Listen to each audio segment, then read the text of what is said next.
কি পরিমাণ ক্ষয়ক্ষতি হয়েছে? কি পরিমাণ ক্ষয়ক্ষতি হিসাব করতে গেলে প্রায় কোটি টাকার ক্ষয়ক্ষতি। আসসালামু আলাইকুম প্রিয় দর্শক, আশা করছি মহান আল্লাহর রহমতে আপনারা সবাই ভালো আছেন।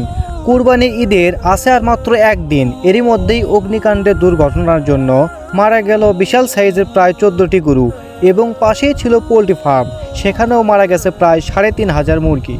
সব মিলিয়ে দেখা যায় গরুর মালিকের প্রায় কোটি টাকা লোকসান। অগ্নিকাণ্ডের সূত্রপাত ঘটে মূলত বৈদ্যুতিক শর্ট সার্কিটের মাধ্যমে।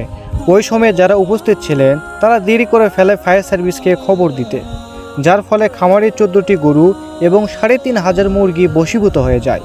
আর এসব দেখে গরুর মালিক কষ্টে কাতর হয়ে পড়ে। ঘটনাটি ঘটেছে মাদারীপুরের শিবচর এলাকায়। সেখানে থাকা গ্রামের প্রচুর মানুষ ভিড় করে গরুগুলোকে দেখার জন্য। তবে এরই মধ্যেই খামারের মালিককে একটু হলেও স্বস্তির বার্তা দিল সেখানে পরিদর্শনে আসা উপজেলা প্রশাসন এবং মাদারীপুরের জেলা প্রশাসন থেকে জানানো হয় সর্বোচ্চ আর্থিক সহযোগিতার জন্য ওনাকে চেষ্টা করবেন।